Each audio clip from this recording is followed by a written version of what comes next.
संसद है, कार्यपालिका है, न्यायपालिका है, मीडिया है, आवाज कहां है? आवाज होनी चाहिए। वंचितों की आवाज को आवाज दी जाएगी, इस आवाज को बुलंद किया जाएगा, ये आवाज बंद नहीं होने दी जाएगी।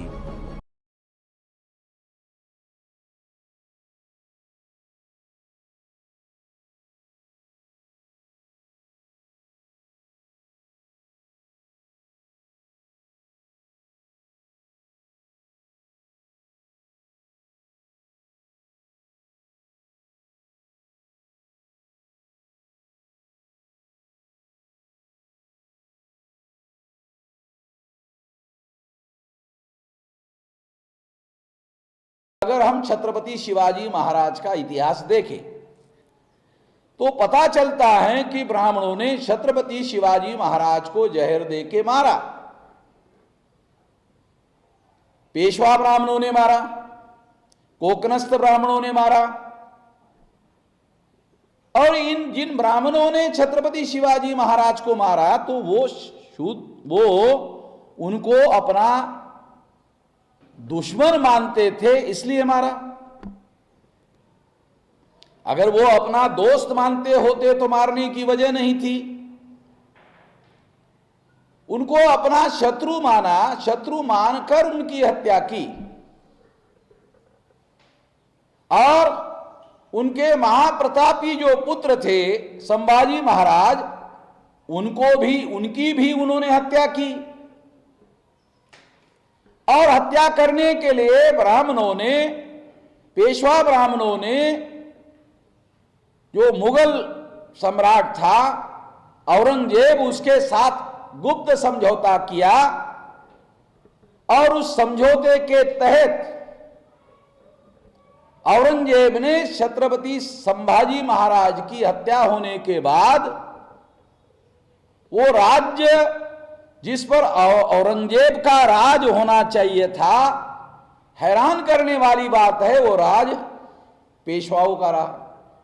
इसका मतलब है कि औरंगजेब संभाजी महाराज और शिवाजी महाराज को मारना चाहते थे, वो मार नहीं सके बहुत कोशिश करने के बाद,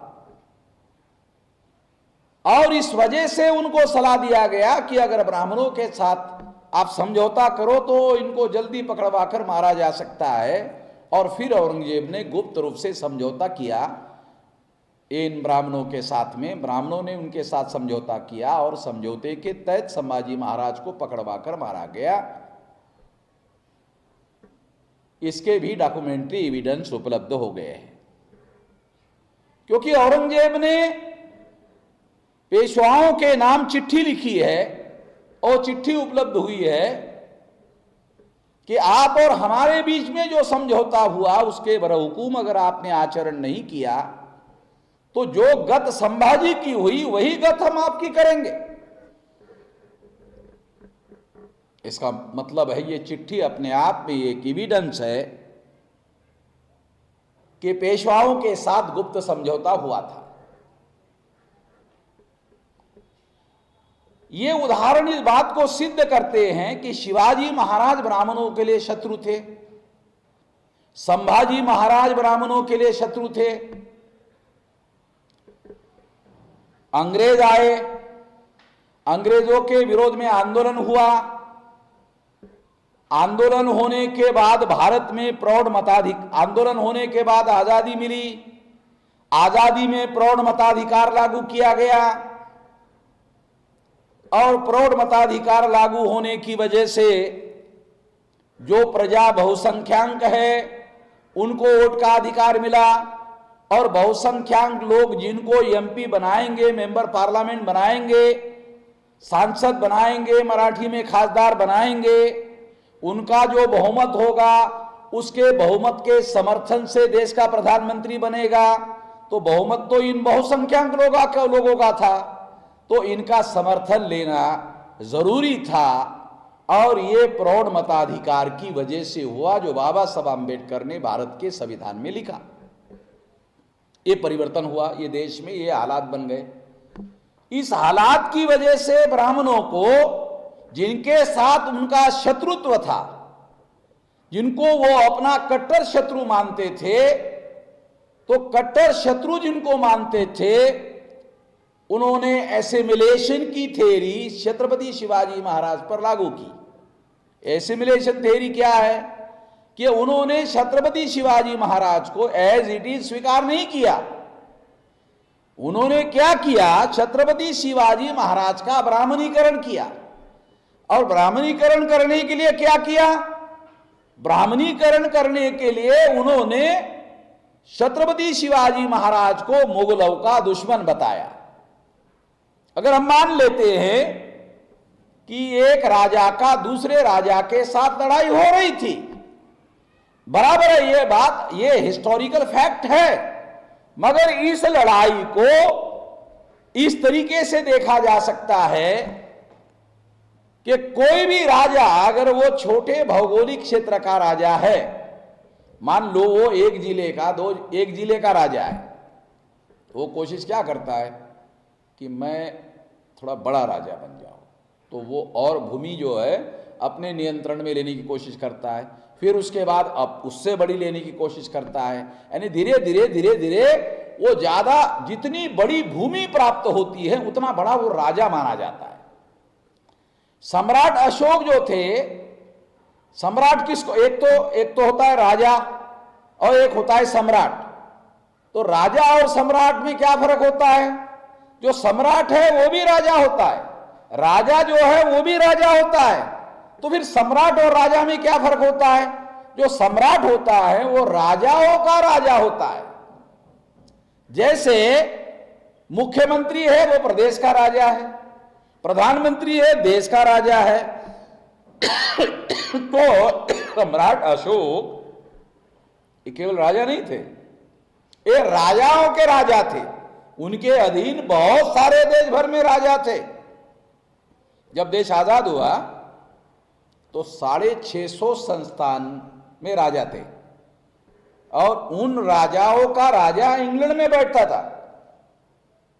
क्योंकि हमारे बहुत सारे लोगों को ये इतिहास नहीं पढ़ाया जाता, भारत में 2 प्रकार का भौगोलिक क्षेत्र था। एक ऐसा भौगोलिक क्षेत्र था जिसमें कोई राजा नहीं था,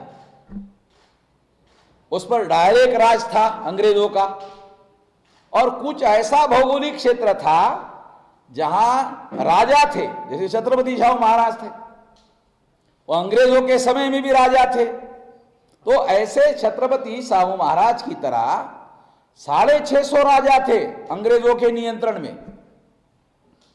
तो ये जो 650 राजा थे, इन राजाओं का राजा कौन था, वो इंग्लैंड में बैठता था, लंदन में बैठता था। तो वो आदमी नहीं था, वो महिला थी, तो वो वहां। तो उसी तरह से राजाओं का राजा सम्राट अशोक था, उसके अधीन बहुत सारे राज्य थे, राजा थे। तो मैं जो आपको ये उदाहरण क्यों दे रहा हूं कि किसी भी राजा को क्या लगता है कि वो कोशिश करता है कि थोड़ा 2, 4, 5 गांव का राजा बनने से साला मजा नहीं आ रहा है, वो कोशिश करता है कि और ज्यादा भूमि, और ज्यादा भूमि, और ज्यादा भूमि वो ये करता है। और इसकी वजह से क्या होता है, जो दूसरे भूमि पर दूसरे राजा का राज है उसके साथ उसका झगड़ा होता है, जो जीत जाता है वो भूमि उसके नियंत्रण में आ जाती है।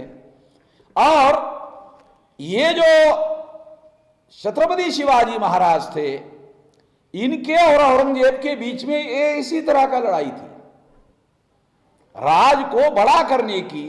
औरंगजेब सोचता था कि सारे देश भर मेरा इलाज होना चाहिए, और शिवाजी महाराज सोचते थे कि मेरा राज थोड़ा बड़ा होना चाहिए और बड़ा होना चाहिए, ये कोशिश कर रहे थे। इसमें लड़ाई होती थी। अब ये जो लड़ाई होती थी, इसको ब्राह्मणों ने क्या किया कि राजपाट की लड़ाई नहीं थी, ये हिंदू धर्म के रक्षा करने की लड़ाई थी। ब्राह्मणों ने क्या किया, शिवाजी महाराज को शिवाजी महाराज के नाम पर एक्सेप्ट नहीं किया। शिवाजी महाराज जैसे है, उनका जो ओरिजिनल इतिहास है वो ब्राह्मण धर्म के अनुसार वर्ण व्यवस्था में शूद्र है, क्योंकि पुना के ब्राह्मणों ने उनका राज्याभिषेक नहीं किया, कहा कि शूद्र हो। ब्राह्मणों ने प्रचार किया कि रामदास स्वामी जो है उनके गुरु है, तो रामदास स्वामी गुरु थे तो अपने चेले का राज्याभिषेक क्यों नहीं किया? या पूना के ब्राह्मणों को क्यों नहीं कहा कि अरे कर दो, ये मेरा चेला ही है, इसका राज्याभिषेक कर दो? नहीं किया। गागा भट्ट को बोफोर्स देकर के राज्याभिषेक करवाया गया।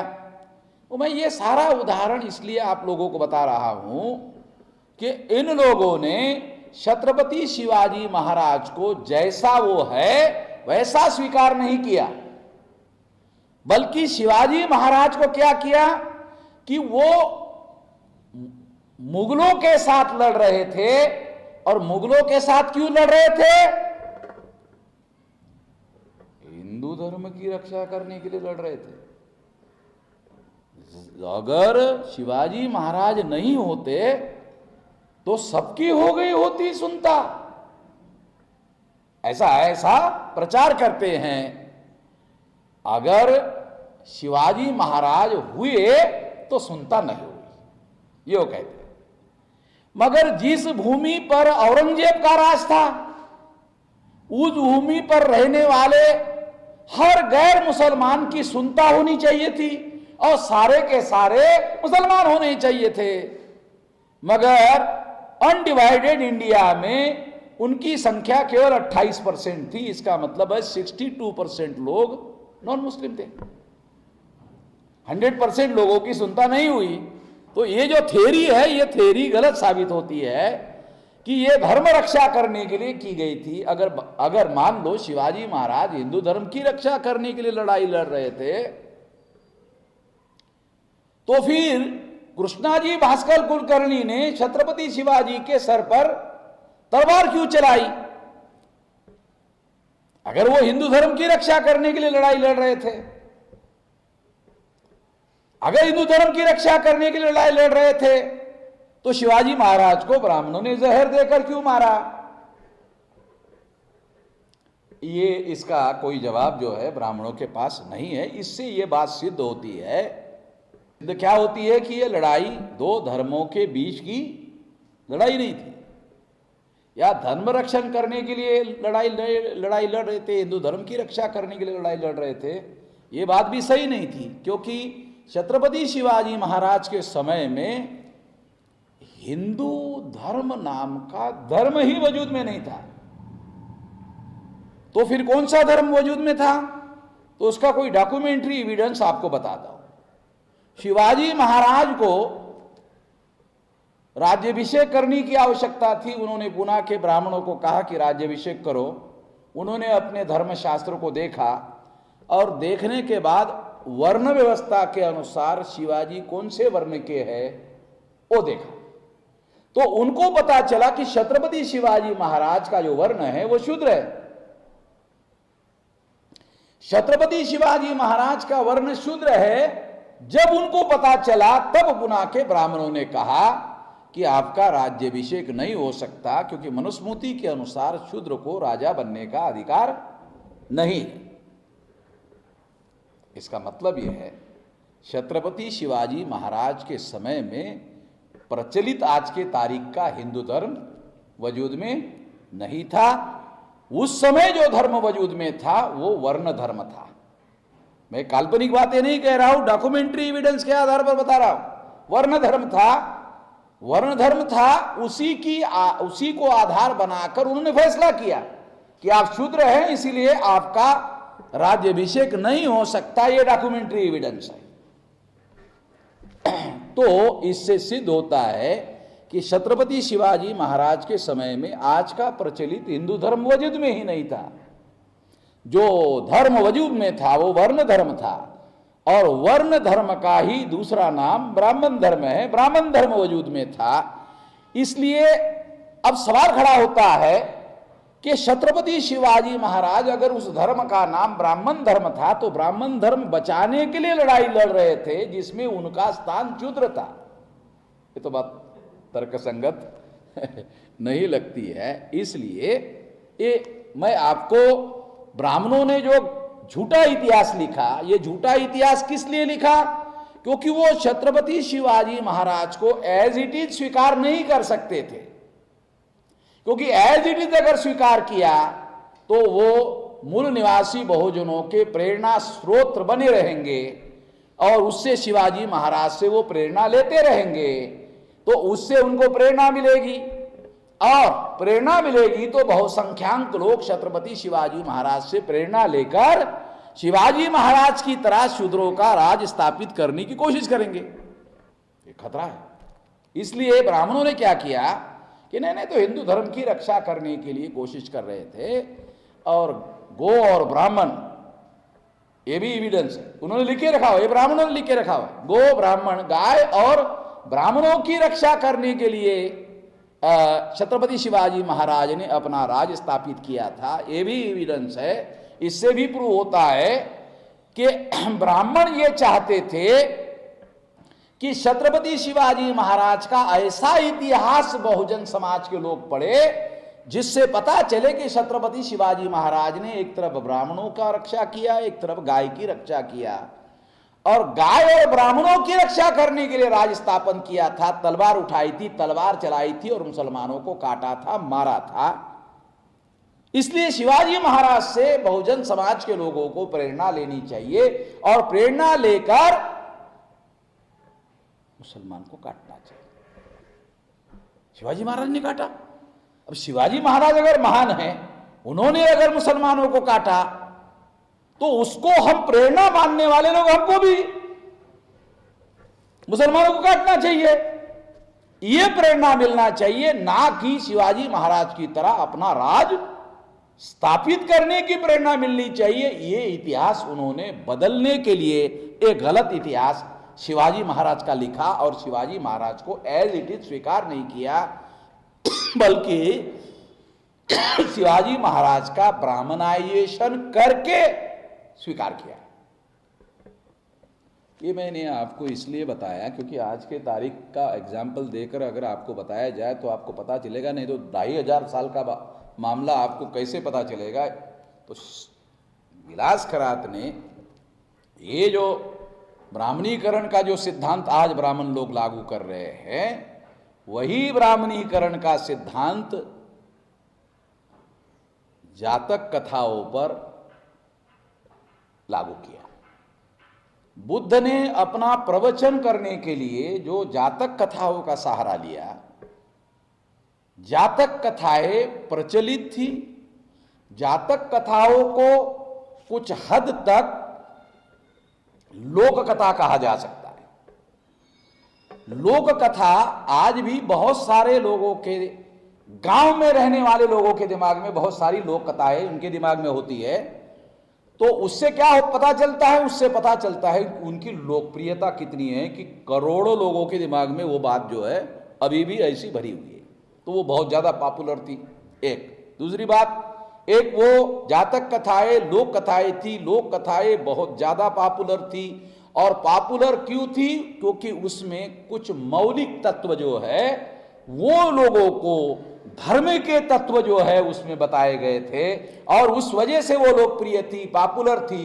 जो बहुत ज्यादा पॉपुलर बातें थी, तो ब्राह्मणों ने सोचा ये बहुत ज्यादा लोकप्रिय बातें हैं, बहुत ज्यादा पॉपुलर बातें हैं, और इन लोकप्रिय और पॉपुलर और लोकमान्य जो कथाएं हैं, यदि इसके विरोध में अगर हमने स्टैंड लिया, खुल्लम खुल्ला स्टैंड लिया, अगर शिवाजी महाराज के विरोध में हम ब्राह्मणों ने स्टैंड लिया, तो मराठा फिर तलवार हम पर चलाएंगे, फिर छोड़ेंगे नहीं। यदि मराठा की तलवार मुसलमानों पर चलवानी है तो उनको बोलना पड़ेगा कि शिवाजी महाराज ने तो मुसलमान पर चलाई थी, तो हमारे ऊपर क्यों चला रहे हो, उधर चला। तो उसी तरह से उन्होंने सोचा कि ये जो लोकप्रियता है जातक कथाओं की, उस लोकप्रियता का सहारा बनाकर बुद्ध ने अपने मौलिक सिद्धांत लोगों को समझाने की कोशिश की, और मौलिक तत्वों को लोगों के दिमाग में उदाहरण देकर समझाया। तो जो अशिक्षित जनता थी, ज्यादा पढ़ी लिखी जनता नहीं थी, उनको भी वो बातें समझाने के लिए बुद्ध ने उसका उपयोग किया था। इसलिए उसकी लोकप्रियता केवल लोकप्रियता नहीं रही, बल्कि जातक कथाओं का एक धार्मिक महत्व, उसका मान्यता प्राप्त हो गया।